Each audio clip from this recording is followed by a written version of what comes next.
Trump is thinking that black people are like Latinos. Black people can really be convinced easily.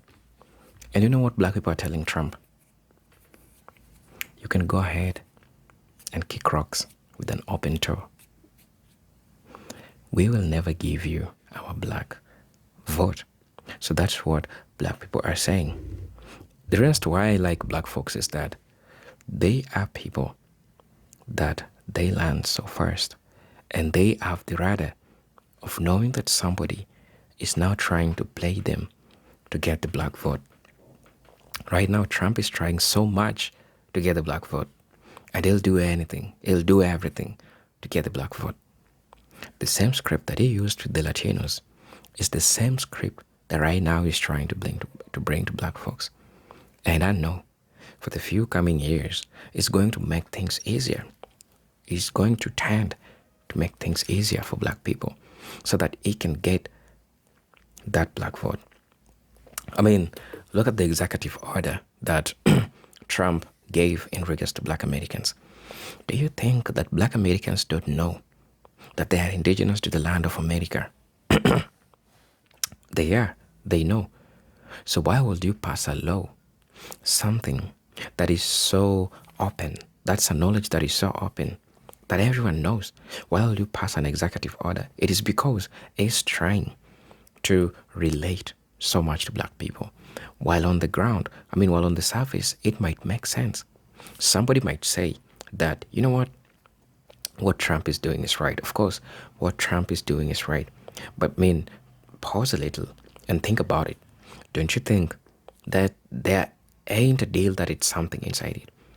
I told you, anytime you're going to be seeing all these people coming to you, black folks, trying to show themselves like they care so much, at the end of the day, what normally happens is that there's always a catch. There's always something that they always wanting. But black folks are saying, you know what? Go to hell. People say I'm a racist, he's a racist, he's a racist. But there was a war against the Rwandans and the people of the Congo. They had machetes. For 35 years, a war raged between Rwanda and the Republic of the Congo. 9 million people were killed with machetes, largely. Hatchets, machetes. They had hatchets, they had axes, they had spears, they had a lot of weapons. And I stopped it. I remember I stopped the whole thing. I came there, I went right into Africa. I said, stop, it's not worth it. Stop it. Put your hatchets down, put your spears down. I even spoke to the Africans. I said, boogly boogly, ooga booga booga, mama say, mama. And that's how I stopped it. I love the blacks. I love black people. And I did great with the vote with the black people. I love the blacks, they're good people. I love them very much. I know you're saying, oh, but 300-something thousand black women have been fired. But those weren't the good blacks. But I guarantee you there's plenty of other blacks that have jobs. We gotta show respect. You should see my women I have on the side. Plenty of blacks. But that's what it is. They say I'm racist. How can I be racist? I'm the most racist, black-loving president you've ever seen in your life. This is Donald Trump talking about him not being a racist. And he just says racist shit as he's talking. Wow. The way we're going to do better is if he gets out and somebody else gets in. I just want to say I'm sorry. I voted for him and I thought he was going to help folks like me. Now they didn't cut off my food stamps, my Medicaid, everything. I don't know how I'm going to eat or pay for my medicine. I made a mistake. They'll find a reason to impeach me. I'll get impeached. They're taking black jobs. Did Trump say the black jobs? They taking the black, who is they? They. Can I get an application? I need to get hired on with the black jobs. How much they paying for the black jobs? I never heard of them. Y'all black people ain't told nobody about the black jobs. Man, God, what's wrong with y'all, black people? There are black jobs out there that they taking. The black jobs. Let me know. Hello, anybody know where the black jobs are? Hello, the black jobs. That the illegal immigrants or the immigrants were doing in the fields. I can tell you, Mr. President, that is not fucking happening. We are not going back in the field. You could get that out your mind. You and all your Republican buddies, it's not happening. So you need to come up with a better solution for your shortage of staff. You can't pay us enough. We've been there. We've done that. Not happening. You need to figure out how to work out a path to citizenship for all these hardworking immigrants that do want to work in this country. Because there are lots of people that comes into this country that honestly want to work. Not all immigrants that's here, whether they're here legal or illegally, want to commit crime or do commit crime. Statistically proven, you have more homegrown assault on this country than anything else. Mass shooting for one. You understand? So you need to figure out something. But black people, we're not the solution to that. We're not going back. And I believe if for some reason that was ever attempted, you're going to have a fight on your hands. Let me know what y'all think in the comments. Literally, bro, like, I didn't even think he was gonna be this bad, you know. I didn't think he was gonna just deport innocent people, dude. Like, literally, he said he was only gonna go after gang members and, you know, dangerous criminals. How did my parents get here? They crossed the border. What's a tariff? A tariff is like kind of like a tax, but like we don't pay for that. Don't worry, China's gonna pay for that, and Mexico, not me though, not me. Yes, I did see that the stock market was crashing, dude, but you have to understand, like, dude, literally it gets worse before it gets better. I promise. Like, it gets worse before it gets better. Yeah, you know, I graduated and I wanted to work for the government, dude, but I don't know, like, they took away my offer because Trump's, like, Doge cuts and stuff, and Elon Musk, you know, but it's okay. Maybe I'm not meant to work in the government, you know. Maybe I'll be, you know. Two fronts, being in the Afghan war and the Iraq war, especially recently with Trump's statements towards Cuba. The Trump administration obviously doesn't know what they're doing, and they don't have a long-term strategy for Iran. It also means that as Americans, we could probably prepare to go into Iran, since they are calling in literally the only person that could give them guidance on a long-term war. Are you scared yet? I am. Because ultimately she's there like Omarosa would be there.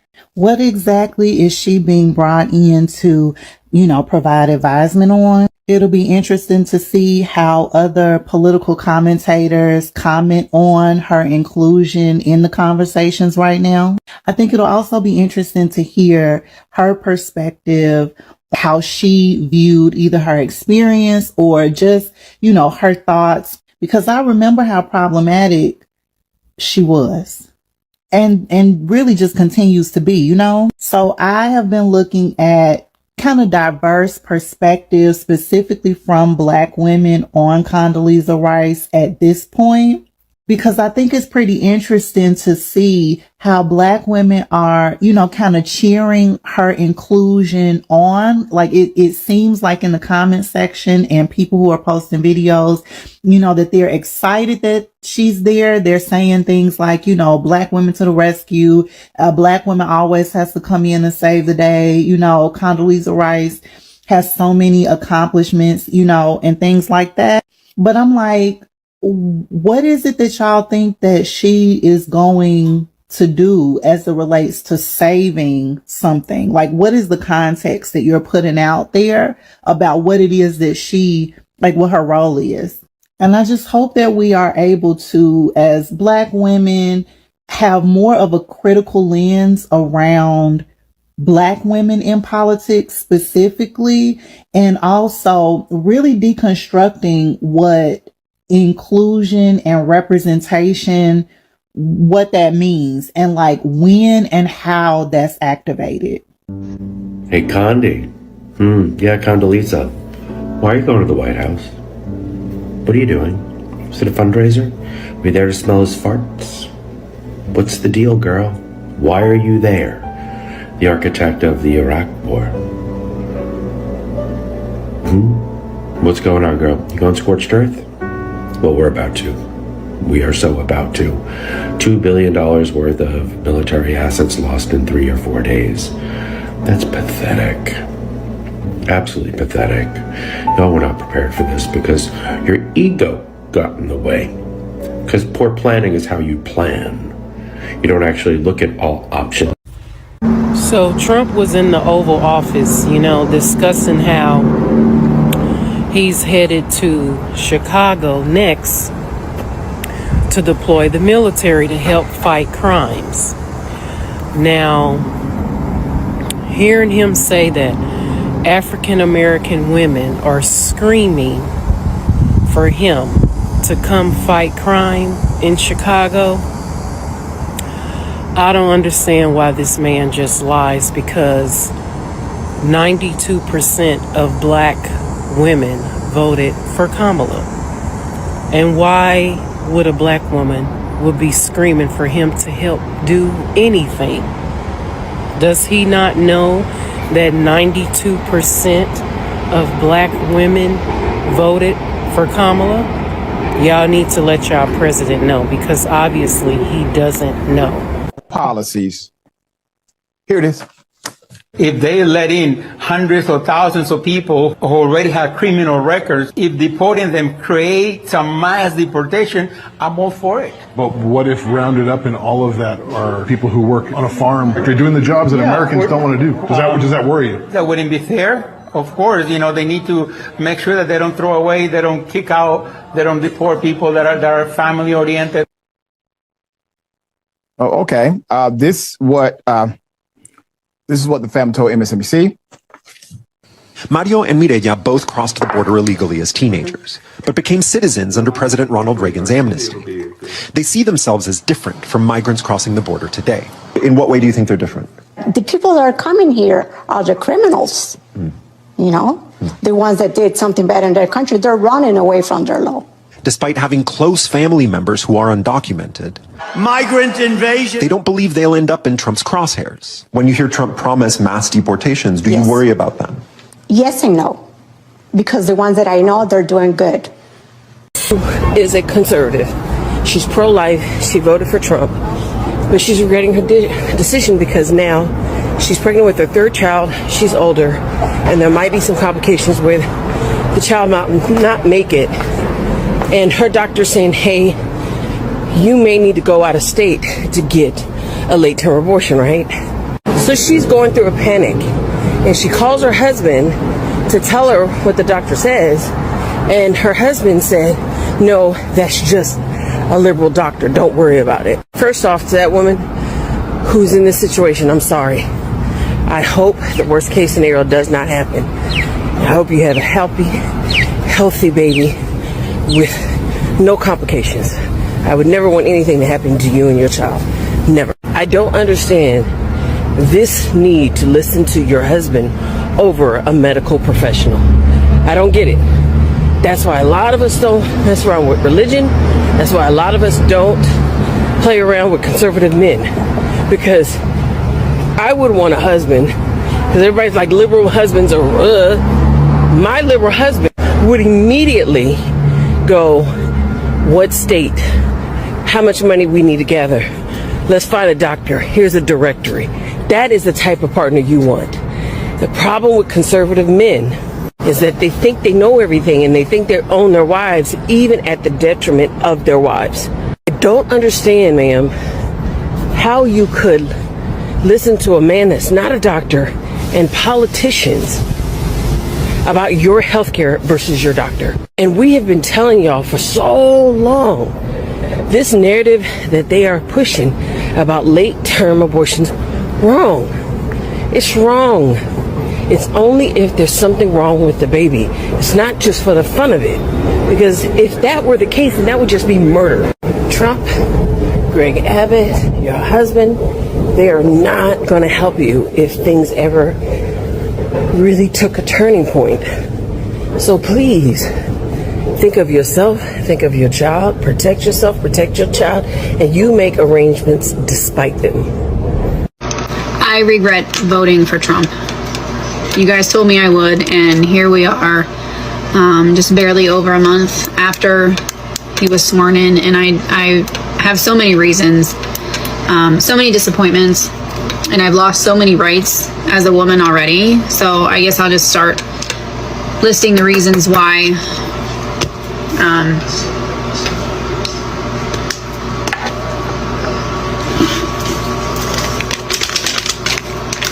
So many rights gone as a woman.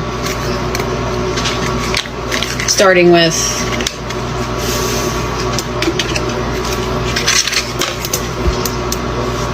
I mean,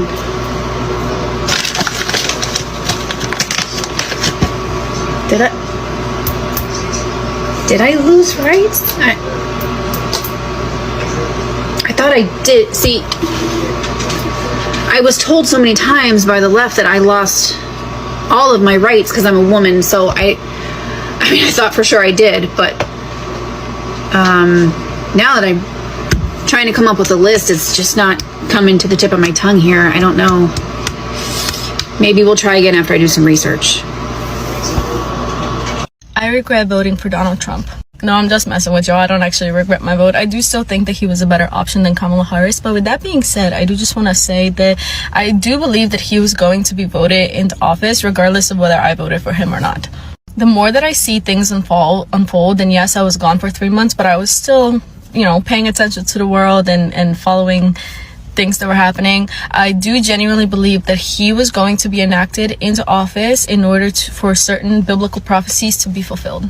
No, I do not believe that he is the Antichrist, but I do believe that him being in power and certain events happening currently in the world, or that have happened in the last 3 or so months, or just ever since he has been into the presidential office, I do believe that those are biblical prophecies that are being fulfilled in front of our eyes, and that we need to be watching out for, and that we need to be very aware, and that we need to be very discerning.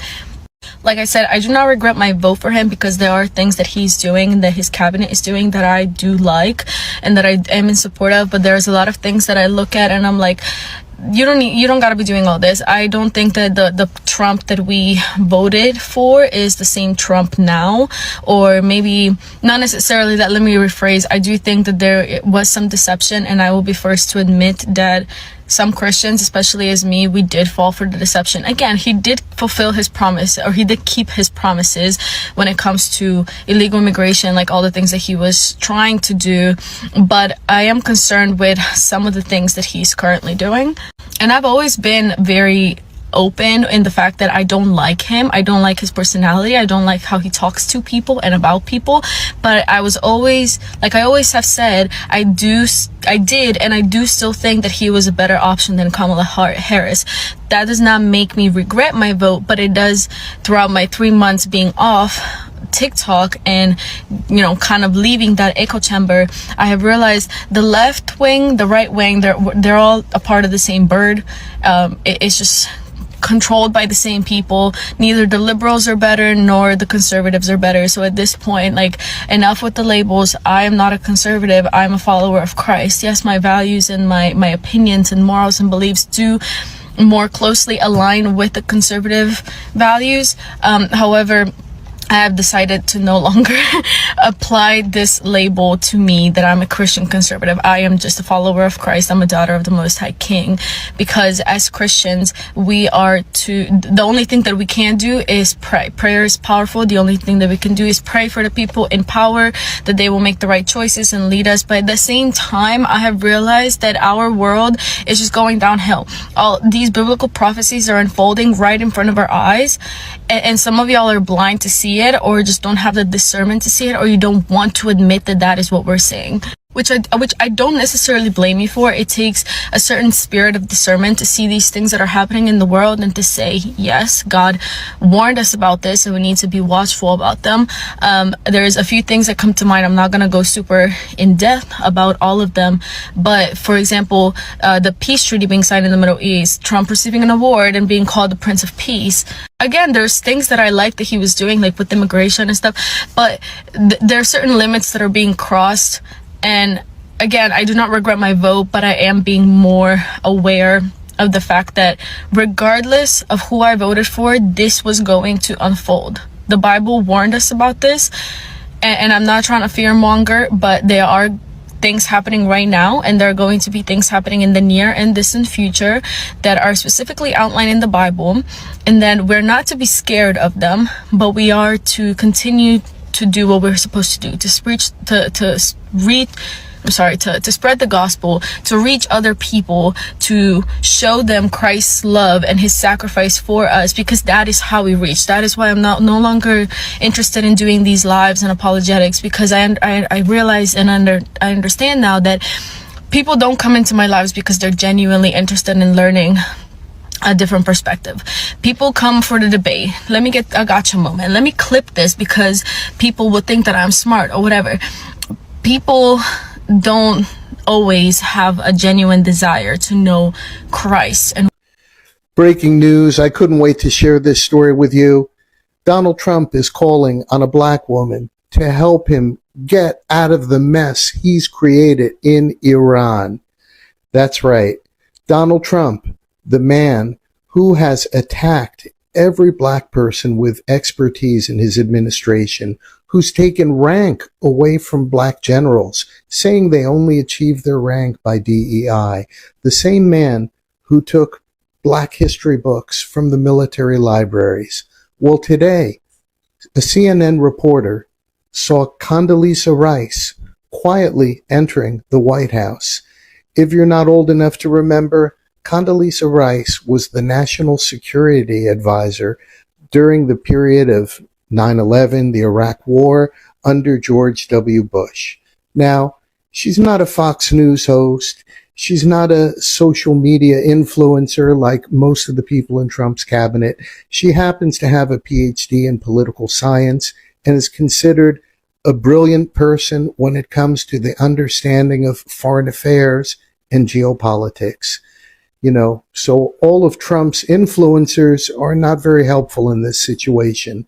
So it turns out that he needed to connect to a black person with expertise, which just seemed to me the ultimate irony for all he's done to try to discredit people. And for those of you who might be stumbling on this video, who think the war is going well in Iran, please take a look at another video I posted today. Colin Powell's chief of staff gives an eye-opening assessment of what the mainstream media or any media in the United States is not telling us. I think you'll be surprised.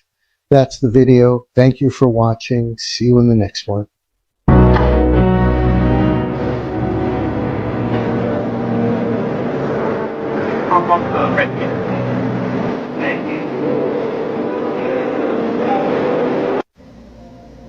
Ooh.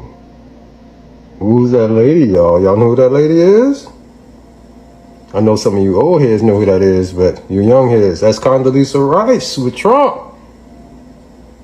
They didn't call in Condoleezza Rice, y'all, into this situation. They got themselves in a little situation. And they done looked around the White House and they realized there's not one competent person in that White House. And they know they're in a situation with this whole Iran thing. So that was a mayday call. They called in Condoleezza Rice from the Bush administration, an extremely competent, extremely intelligent black lady. I'm glad they called in some competence, but I'm afraid it was a mayday call. So I'm afraid by this. Why did they have to call in Condoleezza Rice? I mean, we all know there's not one competent person in that White House. So I'm glad that they know that they needed somebody with some brains in there. But I'm also afraid that this was a mayday call. Condoleezza Rice was seen at the White House at the end of last week, y'all, because of this Iran situation. They know they're in some trouble. They might be trying to project some damn confidence in front of our faces, but there's a reason why they called in Condoleezza Rice. Watch this space. Guess who was just pictured walking into the White House? You won't believe this. Condoleezza Rice, George W. Bush's national security advisor during the 2003 Iraq War. Now, this is a big deal because the Trump administration is trying to put on this brave face that, oh, everything's great. We don't care that Russia's helping Iran target us. We don't care about the billions of dollars of irreplaceable radars, having lost 4 and we only have 10 in the world. On and on and on. The global economic catastrophe that's just hanging over our heads any second to drop. And they're bringing in someone well. They're worried. They're concerned. Don't listen to the ego and the bravado that comes out of their mouths. Just look at the facts on the ground. Oh, hey, you guys. guess what happened? Yes, oh, you won't believe it. Trump had to call in the cavalry. He called in the cavalry. Guess who showed up at the White House? He walked up to her, shook her hand, rubbed her on the shoulder, and he escorted her back to his office. Condoleezza Rice. Oh my God, Miss Condoleezza, the expert on Russia and the Middle East. She was Bush's, y'all remember back in I think 2009, she was Bush's national security advisor. She know her shit.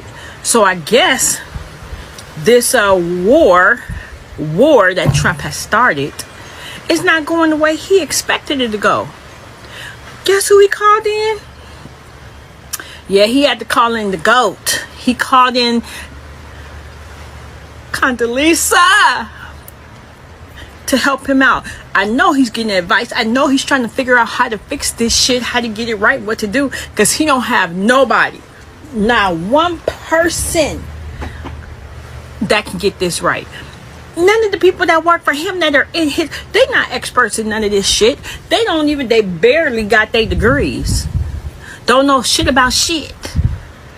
But he gave her a beautiful escort into his office.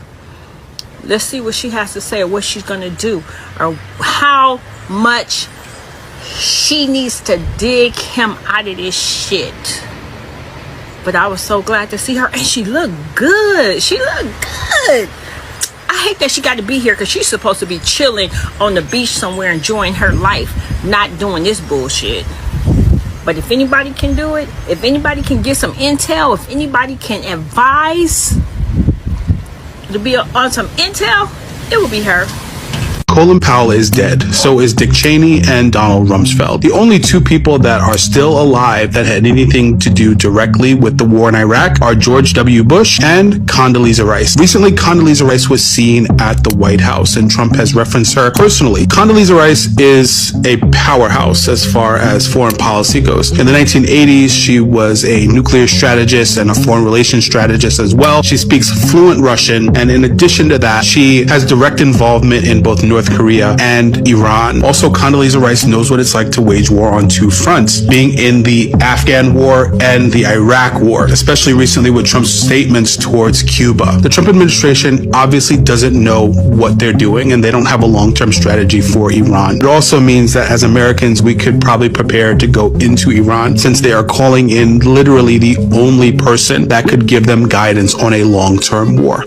Are you scared yet? I am. Because ultimately she's there like Omarosa would be there. What exactly is she being brought in to, provide advisement on? It'll be interesting to see how other political commentators comment on her inclusion in the conversations right now.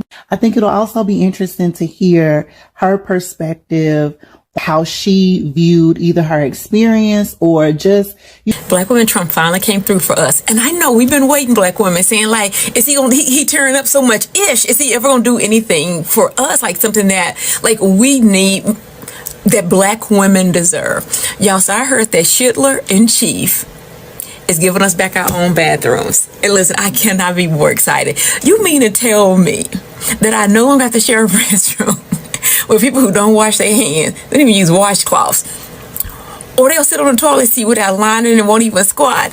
You mean I no longer have to get 20 paper towels to open the door when I leave the bathroom? Listen, I know that the Schindler in Chief did not think that separating toilets was going to make us come back outside. That was a gift.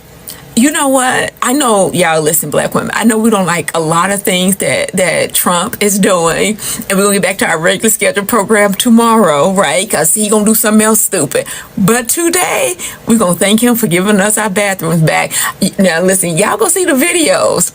Only certain people are talking about that there's discrimination. Black women, I am honored to share a bathroom with just y'all. More Trump voters are publicly regretting their vote for Donald Trump as he continues to back out of campaign promises and instead focuses on his billionaire friends. Now, first it was the Steelworkers Union out of Pennsylvania. Now firefighter unions in New York City are publicly speaking out as Donald Trump and Republicans failed to fund the 9/11 first responder healthcare program that is designed to help the first responders who are still suffering from being there on the ground during 9/11. Now, you could say that Donald Trump had nothing to do with that, but understand Republicans took that out of the funding bill under direction from President-elect Trump and Elon Musk. Now, so far, Donald Trump has only focused on delivering for his billionaire buddies and nonsense such as Greenland, Canada, Mexico, Panama, all this stuff that he didn't talk about. Not once have you heard him talk about lowering gas prices, lowering grocery prices, your energy bill. Hello, brothers and sisters. Welcome back to the channel. I'm hoping that you are doing great from wherever you're watching this video from. Again, I'm your host and presenter, H Stories. It is always a great time. It is always a beautiful time to have a talk in regards to all these things that are happening in the lives of everyone. Now, brothers and sisters, it is really important to understand that what we are seeing happening, it is something that is so much important. There was a lesson that was learned. It was a hard learned lesson. I mean, the Hispanic people, they learned the lesson so much hard. Trump played them. Trump took them for a fool because everything that he promised them, he never came to deliver. And so this time round, he's working so damn hard to get the black vote. He's trying damn hard to make black people vote for him. And I know he'll bend rivers. He'll do everything to get that black vote. Because I know, as a matter of fact, not all skin folks are kin folks. We have black folks that most definitely will go the other way around and try, do whatever they can do with all these things. But brothers and sisters, think about it. Look into this. That Trump is pleading with folks. He's trying to make things easier so that he can get that vote. That's what he's trying to do.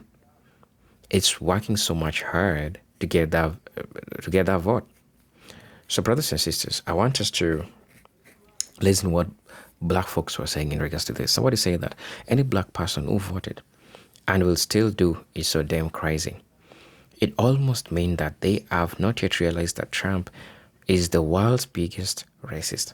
When he said, MAGA, it is meant to get rid of blacks and any other immigrant or have them degraded to slave status. A vote from a black man is a vote against humanity. So that's what's up. So that's what they're saying. That's what they're sharing in regards to this. Somebody said that they've always looked to us to save them whenever they create a mess. They can't clean up. Screw all of that. We've been inside this burning building for over 4 centuries. Now that's the shift hitting the fan. You want us to clean up your shit? Hell no. So that somebody also said that. I'm trying to look at what really people are saying in regards to this, because I believe the people's comments are so much important. They reflect what they feel like deeply in regards to what's really happening. Somebody said that don't you trust Trump? He's paranoid because he is in political hot water. Also, everyone knows that the black population is very small, yet very powerful politically. Do not trust him. Very well, black voices are so much important. And so many people have seen the success of black voice. What will make Trump not want the black voice? Just think about it. What do you think will make Trump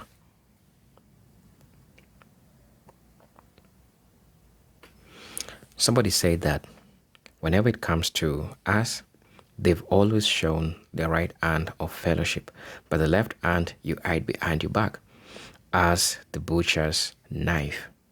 Shame on you who fooled me once. Shame on me, you fooled me twice. You pulled this shit before. Remember, the ones black people fought for open white supremacist Donald. We've all seen your 8 years of movies. Now, I don't believe we are buying it.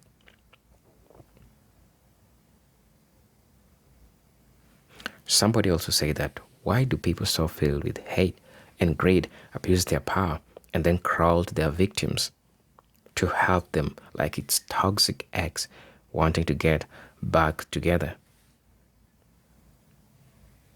Somebody also said that, please, black people, don't you all fall for Trump. You all know he's a true racist. He doesn't care nothing for us. He gets your vote, and then he gets another way to destroy us blacks. If he loves us so much, all these hanging us black people in trees, police killing us, these racist people are always on our face for no reason, starting racist stuff, and white people running out of the road, kidnapping us, taking our body parts. So please, black people, don't do it. Stay silent, black people. That's the only time you thought about us for a vote. Out down, please. Black people, don't fall for it. Remember, God got us. Right. People are talking about this, and people have seen Trump's game. They know how he plays these games. They're saying how he's playing these games, right? Black people are not a fool. You cannot take black folks for a fool. Black folks have seen who you are, and they know what you're capable. So you're going to be missing their vote. It's going to be a hell long of a ride for you if you're expecting the vote from black people, because black people ain't going to be giving you that. That's what you just got to learn the hard way. Black folks ain't going to be giving you that. So brothers and sisters, I want to switch this video. Brothers and sisters, please let me know what you think about this, right? As you know, I'm your host and presenter Agent Stories, but until then, peace, love, and harmony. Salute.